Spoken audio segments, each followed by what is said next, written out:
Welcome to Dr. Karen Speaks Leadership, the show for you, the successful, savvy senior business leader.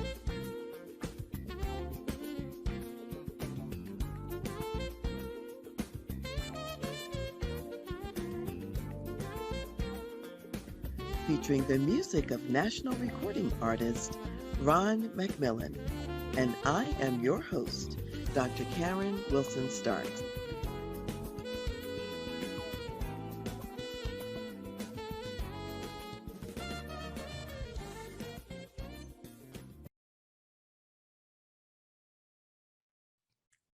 It's February, and that means it's Black History Month.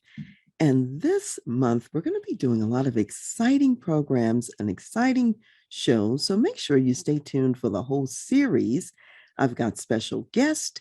We're also going to be talking about historical people, some from the remote past and some more contemporary. This week, I'm talking about two iconic legends who are more contemporary. I'll be talking about Sidney Poitier and also Cicely Tyson. Today, I'll be focused on Sidney Poitier, and in the very next episode, we'll talk about Cicely Tyson. Both icons in the film industry, their lives spanned almost 100 years each. So that means they're very special people. So let's talk first about Sidney Poitier. Sidney Poitier was an actor who was known for his elegance. He was known for his style and his class and the way that he came across in film and on the stage. He really represented African American people, Black people, in a very profound way. He was an icon and a true role model. Sidney Poitier was the son of Bahamian parents. He was born in Miami, Florida, on the 20th of February, 1927. He died on the 6th of January in 2022 in Los Angeles and Beverly Hills. His parents were tomato farmers, and they traveled back and forth from the Bahamas, where he was from, to Miami to do seasonal work and to go back and forth. And it just so happens that he was born 2 months early in advance in Miami. He grew up, however, in the Bahamas, and he didn't really come back to the United States until he was 15 years old. One of the things that he was most known for was that he was the first Black actor and the first Bahamian to win an Academy Award for Best Actor. And he won that award in 1963 for the film Lilies of the Field. And Lilies of the Field was a film about a man who was an itinerant laborer, and he helped a group of nuns to build a chapel. And as a result of that film, that's when he got the Oscar for Best Actor. Sidney Poitier was married twice. His last wife, Joanna Shimkus, he was married to her from 1976 to 2022. And his prior wife, Juanita Hardy, from 1950 to 1965. He's the father of 5 daughters, 2 of the daughters with Joanna and 3 of the daughters with his first wife, Juanita. And one of the daughters in the first set, Gina, died in 2018. He had a long and illustrious career, and when he died in January, he was 94 years old. His last TV acting role was in 2001, and it was called The Last Brickmaker. And his last Hollywood film was in 1997, The Jackal with Richard Gere. In reflections about Sidney Poitier, Dionne Warwick was talking to Stephen Colbert on his night show, and she was remembering the first time that she had actually seen and met Sidney Poitier in person. She was with her group of musicians.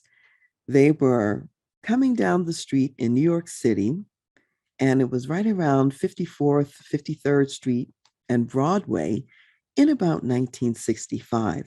She said as she was coming out with her musicians, this elegant, tall, and handsome Black man was walking in front of them. And she said she broke ranks with her crew and she started following him. She said she was stalking Sidney Poitier, is the way that she describes it. And she goes about a block and she says, on that street, there were no shops. There was nothing to indicate why she was on this road and possibly walking behind him. And she ended up even running into him. So he turns around and he says to her, "Hello, little girl." And he says to her, said, "What do you want?" And she says, "Well, I'd like to have your autograph." So he gives her his autograph. And Dionne Warwick says over the years, he never greeted her as Dionne and said, "Hello, Dionne." He would always say, "Hello, little girl, you want my autograph?" And that became kind of a joke between them over the years. And that was a reflection and a memory that she had about Sidney Poitier. If we go way, way back in his career, his first notable role was a Broadway debut in about 1946, and it was Lysistrata, which was the show that he was in. His first feature film was in about 1950, and it was called No Way Out. And this was about a doctor who was treating a racist patient. And one of the things that you will discover if you don't already know about many of the roles that Sidney Poitier was portrayed in, they had themes that were relevant for civil rights, themes that were relevant for justice, themes that were relevant for the issues of the day.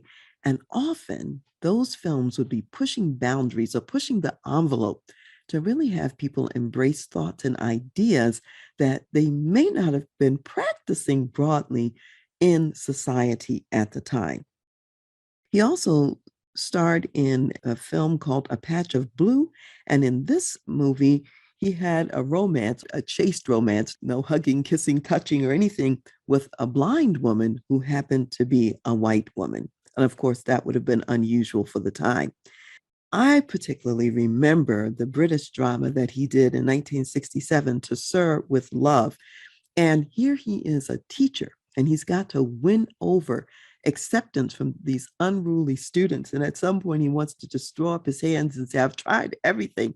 I don't know what else to do to get their attention." However, he is successful. He does turn things around. And just notice even that name, To Sir with Love. One of the things that Sidney Poitier was keen on is making sure that the characters that he played were characters that could be respected. And if you listen even to that song, the theme that goes with it, To Serve with Love, you find this female student giving him his props as the person that he really is and outlining what it is that she's learned, from him during that time. Another movie that he starred in was In the Heat of the Night. He was playing a Philadelphia detective. He was down in Mississippi where he was taken into custody by a police officer down there who was quite bigoted and who wanted to arrest him as someone who might have potentially committed a crime.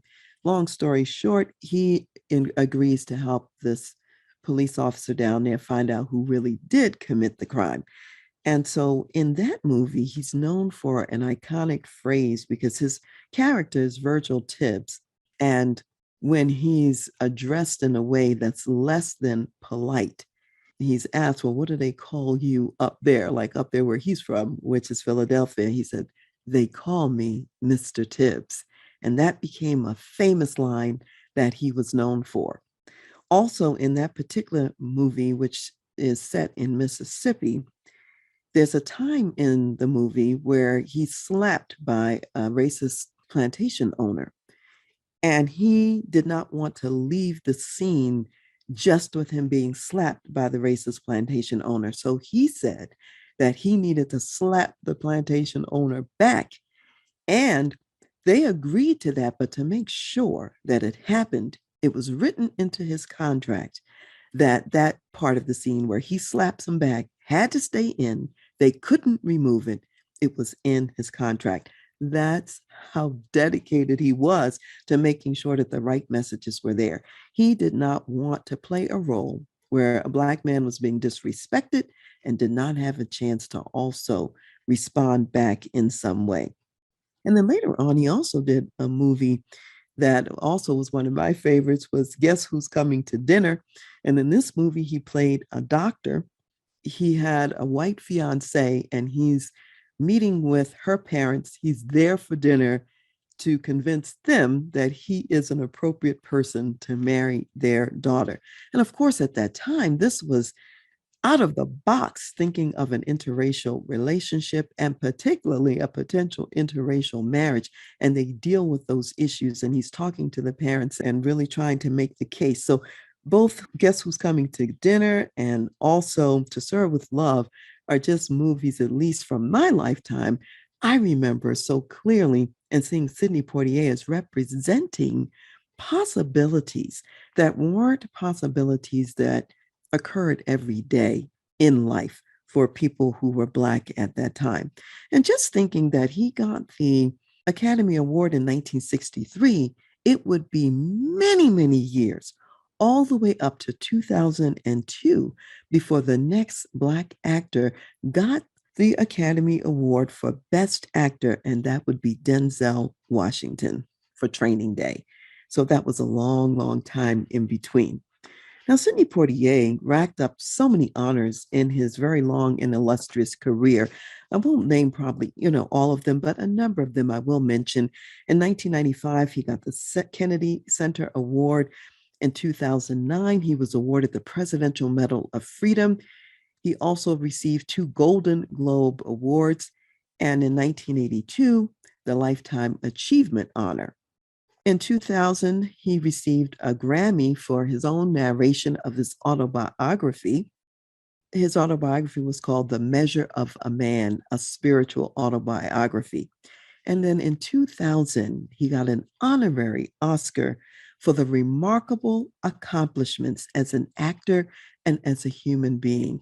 Finally, just acknowledging all of his contributions over many decades, over many, many years in the industry. Once he retired out of the film industry, he was busy playing golf and he was busy writing books. And in 2008, one of the books that he wrote was Life Beyond Measure, Letters to My Great Granddaughter. And in 2013, he even wrote a novel, Montaro Kane was the name of that. And in addition to films, in addition to book writing, he had a stint in there, a season from 1997 to 2007, where he served as the Bahamas ambassador to Japan. He, in essence, was Hollywood's first Black movie star. And he was known for that elegant bearing. I mentioned his principled characters. He was showing possibilities that Black actors could be cast as doctors, they could be cast as teachers, as detectives, as positive role models in society. Later in a conversation with Oprah Winfrey in 2000, he talked about the enormous responsibility that he had in his role and being so visible, and how he took that responsibility seriously in terms of what he would accept and choose to do and what he chose not to do. And he knew that what he did would impact those people who came behind them and also impact the opportunities that they either would have or wouldn't have. If we dial back to his early life, Sidney Poitier was the youngest of 7 children. He was born, as I said, a couple of months premature. They weren't even sure that he was going to make it and that he was going to live. He was so small that he fit just in the father's palm of his hand. And when he was that little, his mother was worried about whether he would survive and what would happen to him. She consulted actually a palm reader at the time who said to her that, no, your son is going to live and he will be in the presence of kings. So that was something that she could take away with her and that she treasured in her heart. Not that I advocate going to palm readers, because I certainly don't. However, she did mention this, I'll call it, pronouncement over his life. When he was 15 years old, his father thought that he would have better opportunities in the United States than in the Bahamas. So he took him down to the docks to put him on a ship. He gave him $3 and he sent him to Miami to live with one of his older brothers. for better opportunities. And when he was standing there on the docks, he turned Sidney Poitier around, had him face the ships. In other words, your life is now ahead of you, it's in front of you, and everything here is behind you. And then he put him on the ship. Now, when Sidney Poitier got to Miami, he discovered he really didn't care for Miami. He didn't like it. And he decided that he would migrate up to New York City. So he went up to New York City and he was interested in acting at the time. Not that he had any background in acting, but it was something he thought he wanted to do. And so he approached Troupe and Acting Theater. He went there. And when he started to read the script, he really couldn't read. He couldn't read very well. He didn't have a strong command of the English language. And he certainly hadn't been trained in acting. And in addition, he was tone deaf, so he couldn't sing. And so he was shown the door and summarily kicked out. And they said, "You're no actor at all." And so that instead of making that the end of his dream, he decided, okay, he would get a job as a restaurant dishwasher, which he did. And there was an older waiter in that restaurant who looked at him and said, there might be potential in this young man. So when the restaurant closed every night he worked with him. He taught him English, he taught him grammar, he taught him how to read, how to speak. And Sidney Poitier worked on his Bahamian accent to reduce it enough that he could go mainstream in terms of the world of acting and speaking. So later on, when he next approached the American Negro Theater, by this time he had taken some lessons, he had softened his accent, and he landed a stage role as the understudy to Harry Belafonte. And he and Harry Belafonte would ultimately become very good friends and very good colleagues over the years. So his career included these Broadway productions that he ultimately did. It included Hollywood, and later it also included some work on television as well. As I said earlier, one of the hallmarks of his career is he refused to accept any demeaning roles, any roles that he thought were inconsistent with his values or reflected badly on himself, his family, or the race of Black people. He thought back to his parents. He thought of their expectations and how they raised him. He thought about his father, who he loved, revered, and respected. And he always wanted to do things that would bring credit on his parents and on Black people as well. He went on to play in some iconic roles, where one was called Cry the Beloved Country, and he was playing Reverend in an apartheid drama. Blackboard Jungle, he played a troubled student, and he played in Defiant Ones in 1958, where he was an escaped prisoner. He was with Tony Curtis in that movie. And in that movie, he was the first Black man to be nominated for an Oscar. He didn't get the Oscar for that movie, but he was nominated for his role in Defiant Ones with actor Tony Curtis. Later on, he turned down a role where he was asked to be a janitor. And in this role as a janitor, there were some thugs who had come and killed the janitor's daughter, had thrown the daughter's body on the front yard. However, in his character, he was supposed to not do anything about it and not have any response. And he said there's no way that he could portray that role.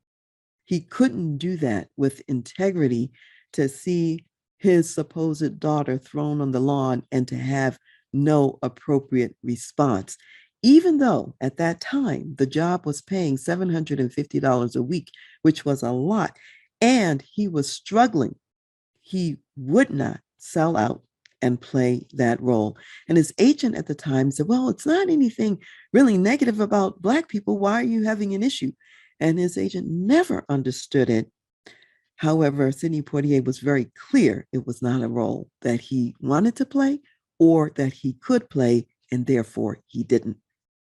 In 1959, he was also in the first Broadway production of A Raisin in the Sun, and later he also starred in the movie version a couple of years later.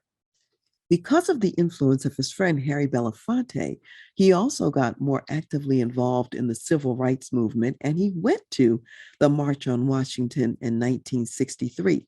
In 1964, he also went to Mississippi in the aftermath when the civil rights activists, three of them had been slain and killed down in Mississippi.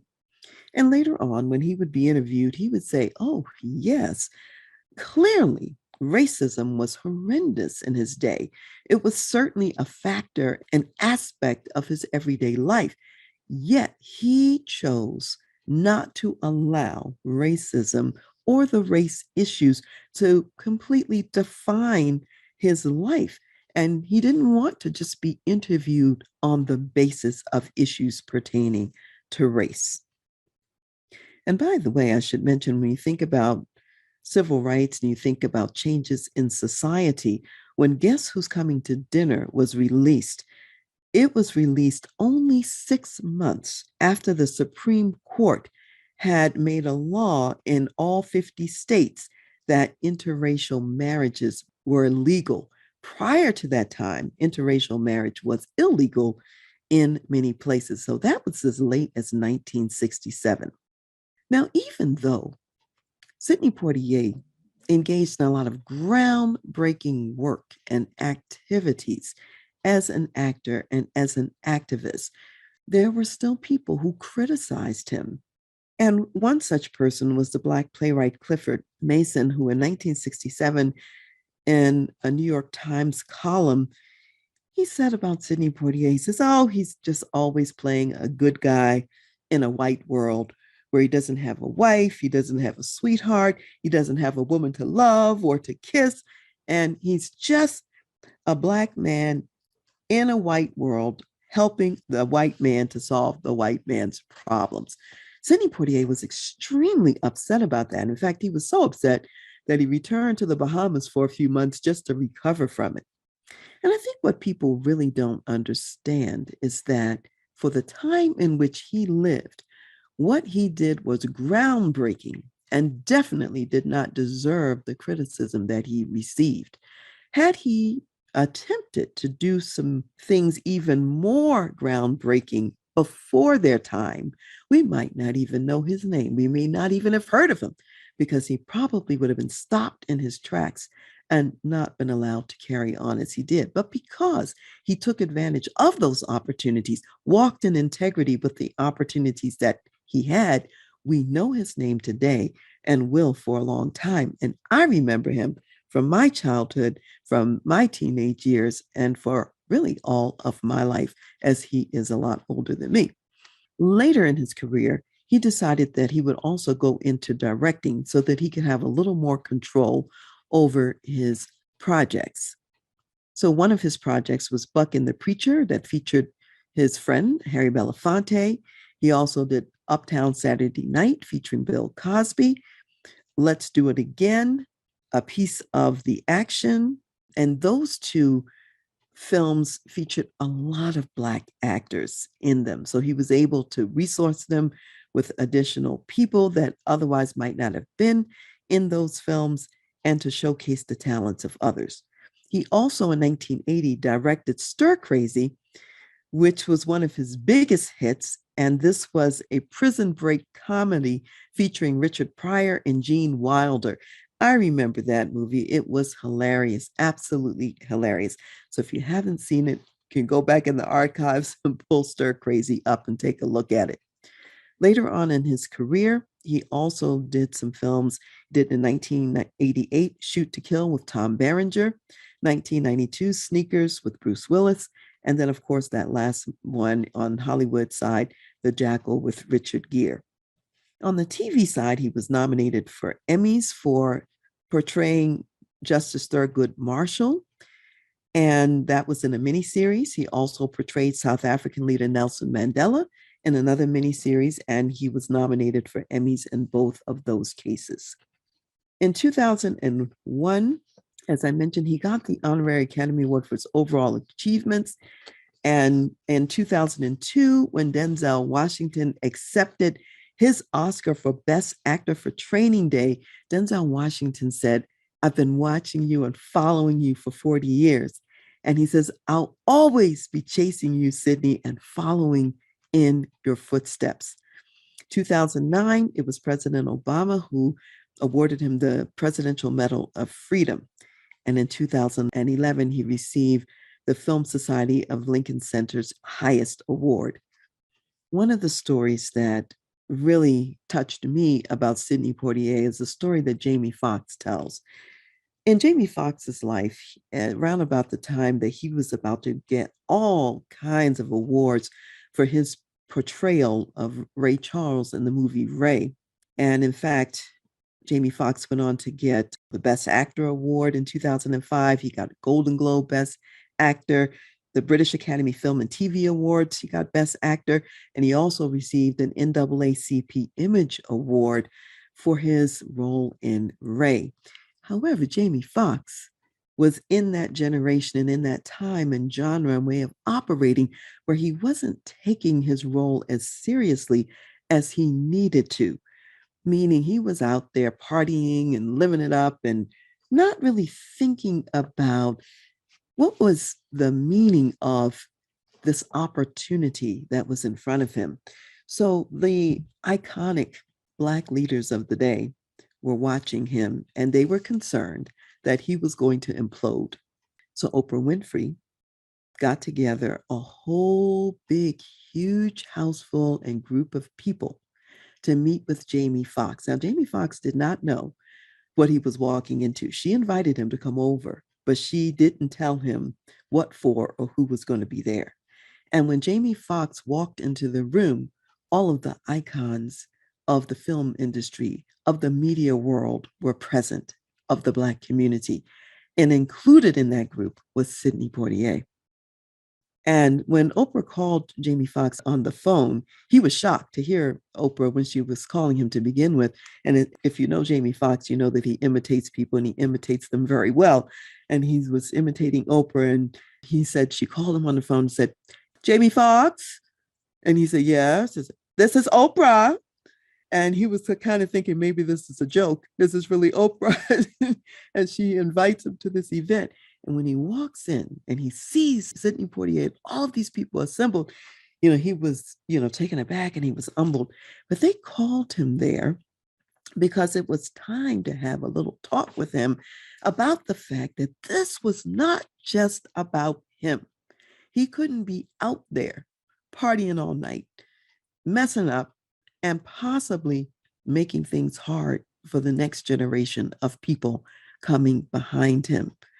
And what it reminded me of is in a lot of African traditions, when you take on a leadership role in Africa, especially if you're taking on a chief's role, you're dressed first in these really humble clothes before they put on the kingly garments that you will be wearing in this role. And they have you sit down in a chair and they say, "Sit down," in humility. Then they have you stand up and they say, "Stand up," in responsibility. This is what the Black community was doing. They were circling around him and reminding him of his responsibility since he had this opportunity to rise to this level and to have this platform in his life. And of course, Jamie Foxx, this is an event and an incident in his life which is memorable and which he will never forget. And it changed his life. And he said he straightened up and he started flying right after all of these icons in the room spoke to him and spoke words of wisdom and reminded him of who he was and who he represented. So you might be wondering, as we're covering all of this, what does this have to do with you as a Christian executive business leader? Let me say it has a lot to do with you and with the opportunity that you have as well. So let me just break down a few points that I want to leave you with and want to share from Sidney Poitier's life that are relevant for us as business leaders today. Number one, Sidney Poitier had to be willing to leave his comfort zone.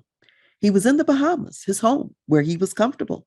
He had to go to the docks. His father had to face him forward to a new world, and he had to leave behind what he had known all of his life. He had to leave the comfort zone in order to walk into his next steps. Number two, you have to also have a vision for yourself. Where you start is not necessarily where you're going to end up. The vision may even be beyond you, beyond where you are now, beyond the skill sets that you have, beyond what you even think that you can do. And what you have to remember is that God is greater than where you are now, greater than you. So, in Sidney Poitier's life, he left the Bahamas, he left Miami, he goes to New York. When he gets to New York, he wasn't ready for acting yet. He gets thrown out. However, number three, then, knowing that vision of acting is still in his mind, he puts in the work, he builds his skills because, those skills and abilities are what you need to also build your destiny. So he worked hard all day in his dishwashing job, and at night, he took his English lessons, learned to read, and he figured it out. And I also want to share that though he learned English very, very well and became quite articulate, an excellent speaker and role model in the English language, and a wonderful actor using his English skills, he wasn't perfect. And you don't have to be perfect, meaning he always remained tone deaf and never actually could sing. So even in his Oscar-winning performance in Lilies of the Field, and at the end, you see him singing this beautiful rendition of Amen. He's lip syncing that. Someone else is singing because he still wasn't able to sing. However, he does it in such a way that is very compelling. So he did what he could do. He did that well. And he had other team members fill in the gaps where he did not have the talent and the ability. And in your organization and in your world, the same thing is true. You'll build your skills, you're going to build your abilities so you can fulfill your destiny, and you'll bring team members around you to fulfill and fill in the parts that you by yourself cannot do. Sidney Poitier also chose to live by a certain set of very high values and ideals. And you, as a marketplace ministry leader, will also choose to live by your God-given values. Everything out there is not for you to go after. You want to refuse the demeaning roles in the kind of business that you are in. You want to live by principles and run and lead your organization according to those principles. It's not a world where everything goes. Everything doesn't go for you as a ministry marketplace leader who is accountable to God, who's placed you in this position of responsibility because he has entrusted you to live out that role in a way that is trustworthy and honoring of God. And number five, remember, you represent more than yourself. In Sidney Poitier's case, he remembered that he represented the legacy of his ancestors before him, his parents, specifically his father. And think about all the ancestors even before them, upon whose shoulders he was standing in his opportunities and roles. He also recognized that he was a role model for the people who were living at the time, and he was going to be a stepping stone for the next generation. The same thing is true for you as a ministry marketplace leader. You are a role model for members of your organization who may not even know that a Christian person can rise to the role of CEO where you are right now in a secular organization, a major Fortune 100 or 500 company. You don't know the way in which you are carving a pathway for that next person who's watching you and who's seeing how you handle yourself. And you want to be a person who's acting with dignity, just like Sidney Poitier when he says, they call me Mr. Tibbs. Number 6, you want to use your platform for the greater good. In Sidney Poitier's case, that meant being somewhat of a civil rights activist. And it also meant that even through his artistic works, there were messages for his day and time, messages about what's possible for Black people, what's possible for all people. He made a very conscious choice not to participate in what was called the Black exploitation films of the day, where you had major Black actors serving as pimps and drug addicts and drug dealers and criminals and so on and so forth. He did not participate in that. So when you think about your platform in your company, what is the good that you stand for? Where can you leverage that good for other purposes, even beyond just the company itself? And then number 7, Sidney Poitier recognized that he was there to build the next generations, to pass the baton, to show up for the Jamie Foxxes of the world, to show up for the Denzel Washingtons of the world who had been watching him for all of those years, to do that sitting down in humility and rising up in responsibility. You don't know who it is that you are developing for this next generation. So just like that elderly waiter in the New York restaurant took his time to develop Sidney Poitier when Sidney Poitier was a dishwasher in the restaurant, you, as your role CEO in your organization, you are developing the future leaders. You are developing those people who, in their success, may greatly surpass you. And yet you're there to build into them, to deposit into them, to pass the baton to them. Your legacy is what you pass on and deposit into other people. And you want to stay the course, even in the face of criticism.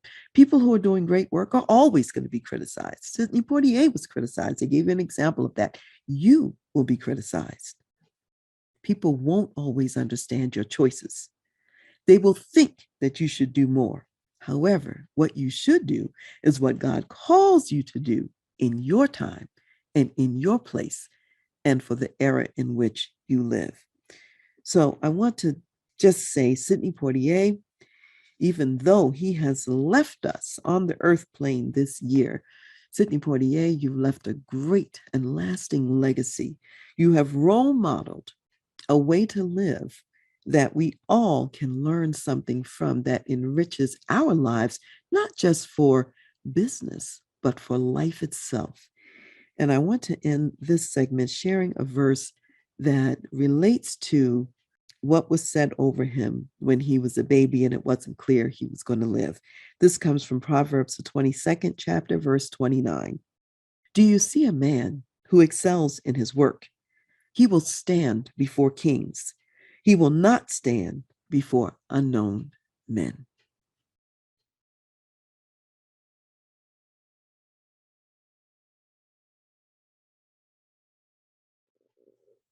In today's episode, we're going to celebrate the life of Cicely Tyson. She was quite an icon, both in movies on the screen and also on TV, and she did work on Broadway as well. Her career spanned well over 70 some years, and she lived to be 96 years old. She was born on the 19th of December in 1924 in East Harlem, New York City, and she died on the 28th of January, 2021, also in New York City. She wrote a book, a memoir, Just as I Am, and it was released 2 days before she actually died in 2021. Her career includes so many accolades, far more than I can possibly mention, but I am going to mention a few of them just so we have a sense of the breadth of her career. In 2020, she received the Peabody Career Achievement Award. In 2018, she received an honorary Academy Award for Lifetime Achievement. And when she received that, it was described that it was for unforgettable performance and personal integrity, having inspired generations of filmmakers, actors, and also audiences. In 2016, she received the Presidential Medal of Freedom, 2015, the Kennedy Center Honor, and in 2013, at the age of 88, she won a Tony Award for Best Performance, and this was for a revival of The Trip to Bountiful. So imagine that, getting an award at 88 years old, but that's what happened for her in 2013. In 1997, she won the Black Filmmakers Hall of Fame honor. In 1994, she won Best Supporting Actress for an adaptation of Oldest Living Confederate Widow Tells All. And she got 2 Emmys in that particular show. She also was particularly known for her acclaimed role as Rebecca in the movie Sounder. She had an Oscar nomination for the 1972 movie Sounder. And what was interesting about this film, she was playing the role of a wife and mother in the 1930s time frame. They were sharecroppers in Louisiana, and she had to play some multifaceted characters, be able to display passion, compassion, a range of emotions, to be tender, to be tough. And that's something that Cicely Tyson was well known for. She was versatile. She was able to display all of those emotions. And when that movie came out in 1972, it was at a time when there were not yet still a lot of good shows with great values displayed by Black people in families. So one white journalist even said that he was shocked in the movie to see the children referring to their father in the movie as daddy, the same thing that his children call him. And he said he had to confront his own racism and not even realizing that in a Black family, there would be those same ties of love and concern as were in his own family. So in her performances, she was showing a picture, showing what was another view, a more accurate view of options and possibilities in Black families than what was generally displayed on either the big or the small screen. She was also nominated 5 times for guest actress in a drama for the TV series How to Get Away with Murder. And that show was running for a while, and she was in many different episodes on that as well. There were so many other honors and accolades, to include Critics' Choice, Screen Actors Guild Awards, the Spingarn Medal, the National Society of Film Critics, Satellite Award for Best Ensemble, NAACP Image Awards, and the BET Honors Award for Theatrical Arts. She was nominated 16 times for an Academy Award. In her early days, her movie debut was in 1956 in the film Odds Against Tomorrow, which also featured Harry Belafonte. She went on to be in The Comedians, Last Angry Man, A Man Called Adam, The Heart is a Lonely Hunter, and many, many other performances. She also chose to skip that period of time when the Blaxploitation movies were popular and Black people were portrayed as the drug dealers, the prostitutes, the pimps, and so on. And so for a period of time, she really didn't work a whole lot because people were looking for Black actors to be in these less desirable and unsavory roles. And she, because of her own integrity, chose not to participate. And so there were years when she didn't actually produce any movies because of that. She went on the TV screen to star in all kinds of performances as Miss Jane Pittman. And in Miss Jane Pittman, she was representing the life of a woman from the time of slavery through the 1960 civil rights years. And this was a 110-year lifespan, and all kinds of exotic makeup had to be done. And she had to play all those different time periods in this woman's life. Very iconic role that she played in that movie. She also was in When No One Would Listen, and she was in The Women of Brewster Place, a TV adaptation of The Trip to Bountiful, Mission Impossible, many cameo and guest appearances.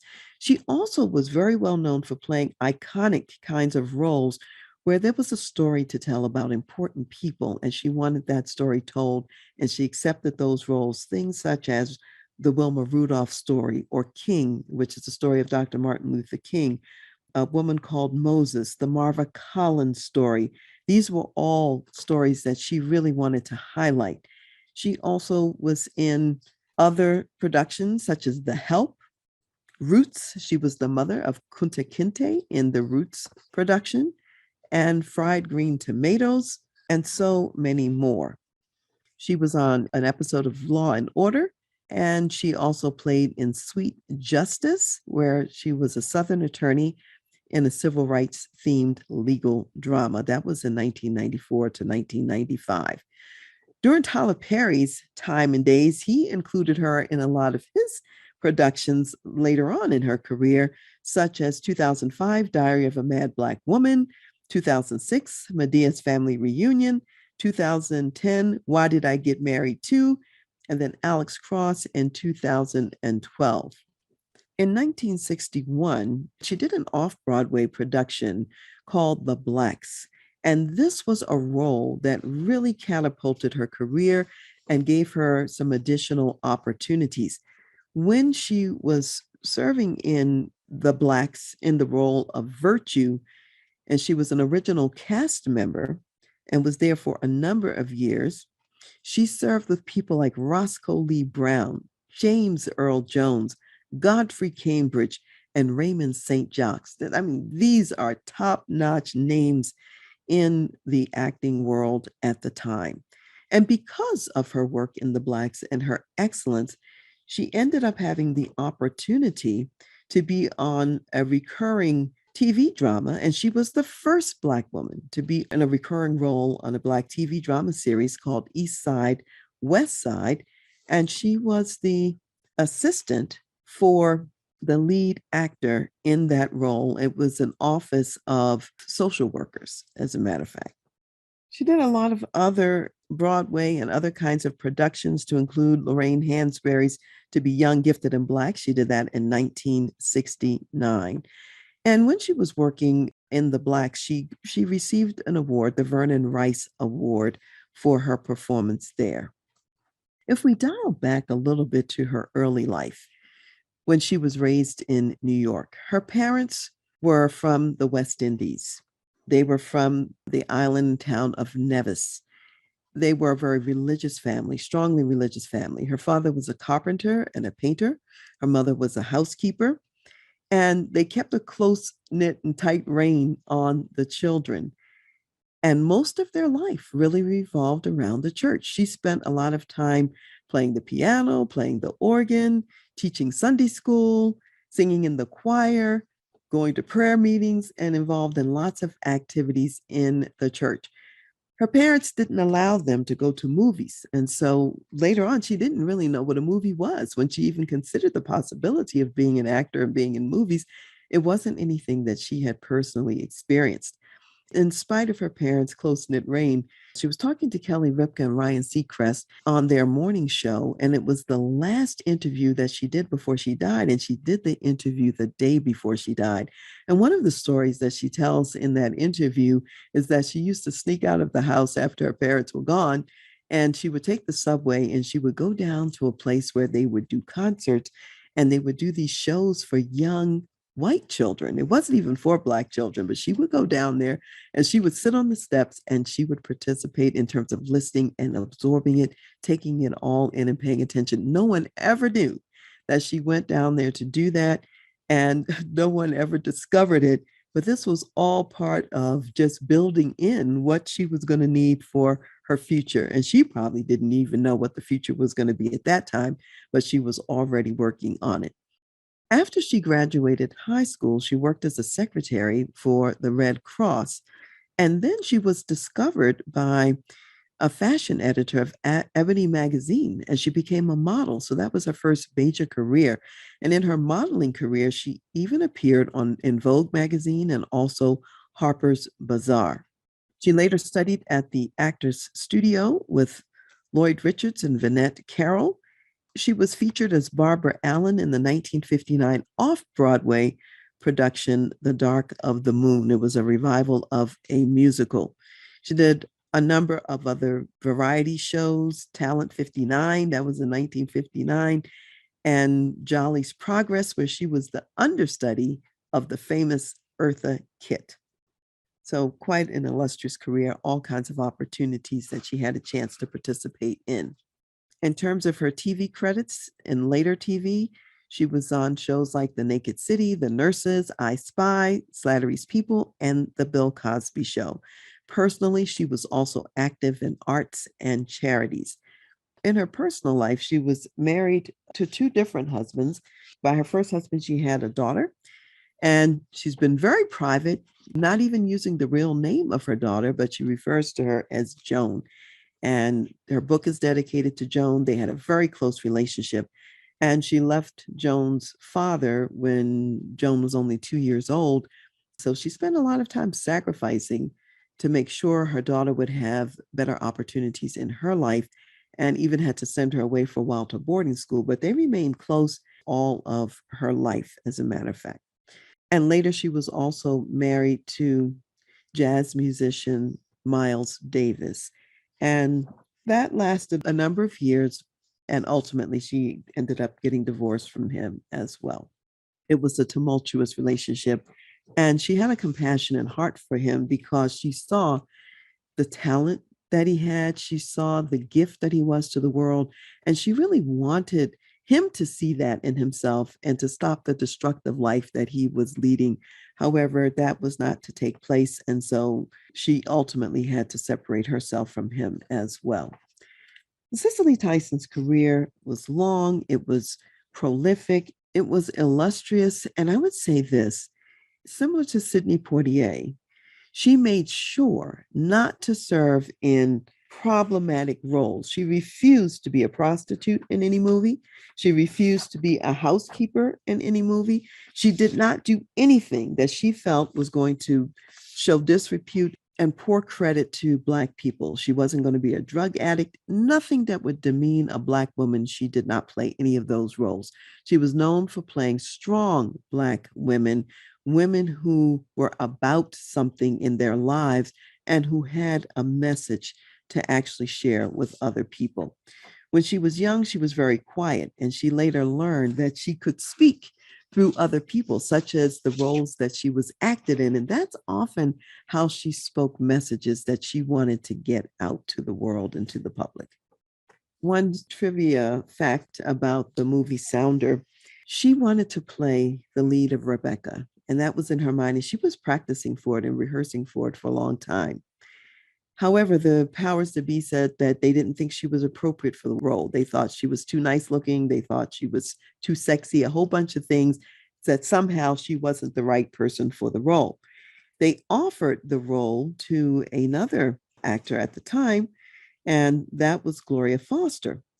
However, in the end, they weren't able to make a deal with Foster because they weren't offering enough money for the role. In the meantime, even though Cicely Tyson knew she was not selected and knew that they were pursuing someone else, she continued to practice for the role on her own. And later on, when the role came back to her and they came back to her with it, she wasn't surprised. And she's friends with Foster, so that was not a problem at all. However, she very clearly said the role didn't belong to Foster, and that's why Foster didn't get it. And she was there waiting and ready. And so when it came back to her, she served. And of course, we know she did an excellent job, and the role really was hers, and it really was for her. To me, that's a special story in her life. I think it was in that role that she finally also realized that it was going to be important for her to think about what roles she could play using her experience as a Black woman, and that experience and that voice was going to be important to the public going forward. And so that's when you see some of the other roles she chose to play later on. So as business leaders, there are some messages that I want us to take away from her life and her experiences. Number one is that just like Cicely Tyson, you too have an important message. In her case, she realized that her message was more important than just being an actor. The things that she was saying would affect, touch, and change people's lives, just like that white journalist who saw a side of Black life that he had not seen before. And as a CEO or as an executive of a major company, you have an important message too. And it's about more than just the business. Yes, it is about the business. And it's also about the lives of the people in your organization. So you want to think more broadly about what that message is. So, number two is just remembering that people are watching, people are listening, people are learning. So, as they watch, listen, and learn, you want to have something to say. And number three, you have a choice. You have a choice whether you're going to inspire people with what you choose to do or whether you're going to tear them down by playing these roles of prostitutes and pimps and drug addicts and so on. And in her case, she chose to go for roles more like Coretta King, Marva Collins, and people who had a positive message to share, which means you have to be willing to sacrifice and be willing to pass up on some things. It was never about the money for her. Many times she was underpaid for what she did. What it was about for her was getting that message out there. It was very personal. She wanted to be able to water that next generation. So there were those years she sat out and maybe made less money than she could have made because she wasn't willing to compromise her values, to compromise her integrity, or to stand and step outside of what she really stood for. In your workplace, there will be many temptations. There will be opportunities to make money, opportunities to engage in fraud, to do things that are not in integrity. And because you too are representing the God of the universe, you too are representing someone greater than yourself, you might choose to take less and maybe to be maligned in some ways because you don't engage in the graft and the crime and the evil that exists and that is available in many workplaces. She also, number five, had to leave home to learn what she needed to learn. Even though she stayed in New York, she got on the subway and she traveled to other parts of town to be exposed to something else. And that is what we have to do. We have to think about it. What do you need to learn in your role as an executive right now? How else do you need to enrich and grow in your experiences? Where might you have to go to get that added learning and growth and be willing to go there? And number six, you want to recognize and live out the calling and the prophecy on your life. And in Cicely Tyson's case, when she was a baby, her mother was wheeling her down the street in the baby carriage. And she tells the story to Kelly Ripka and to Ryan Seacrest.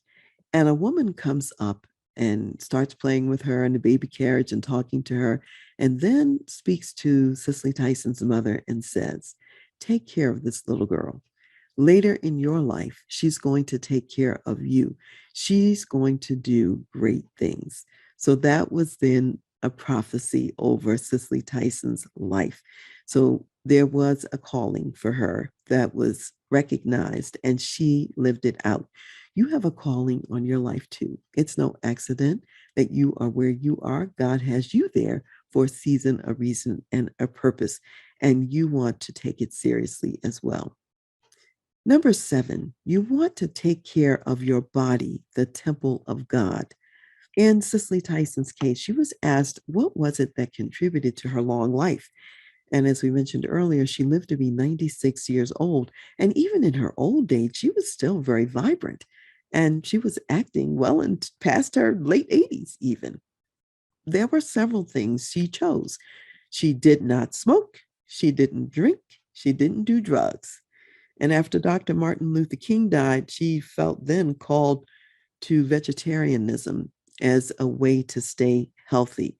And she said she lived life every day with joy because she loved life. And that was also part of her staying vibrant. So I would say dare to be different. Everybody around you might be smoking, drinking, taking drugs, whatever it is that they're doing to destroy the temple of God, their bodies. And I say to you, you have many opportunities to do all of that too in your role as a senior executive.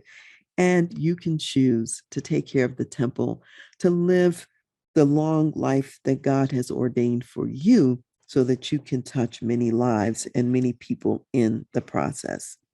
So, as we close today's segment, I'd like to share a number of verses, and I'm going to start first in Proverbs, the 19th chapter. And this starts with verse 20, and it says, "Listen to the counsel and receive instruction, that you may be wise in your latter days. There are many plans in a man's heart. Nevertheless, the Lord's counsel, that will stand." So when I think of Cicely Tyson and I think about the fact she spent all of that time in her early formative years in a religious and a church setting, she was hearing counsel, she was receiving instruction. She made many plans, and the counsel of the Lord is what stood in her life. And even though it might look like in the natural, like with the movie Sounder, that a door was closed, she knew that God is the one who opens and closes doors, and she really didn't worry about it. And even as you listen and think about her life today, you are too hearing some wise counsel that comes from her that you can also apply to your life as well. And then I'll turn also to Galatians, the 6th chapter. And this will be verse 7. "Do not be deceived. God is not mocked. For whatever a man sows, that he will also reap." And that's important. She sowed a lot of seeds, and a lot of plants grew as a result. She prepared herself, she blossomed, she flourished. And in your role, in your company, you can sow a lot of seeds too. You can blossom yourself and you can help other people to blossom because of the seeds that you sow. And only you get to decide. Are you going to sow seeds that are good seeds that fall on good soil and produce a good crop? Or are you going to sow seeds of corruption and destruction? She chose seeds that would last, seeds of life, and you too can do the same.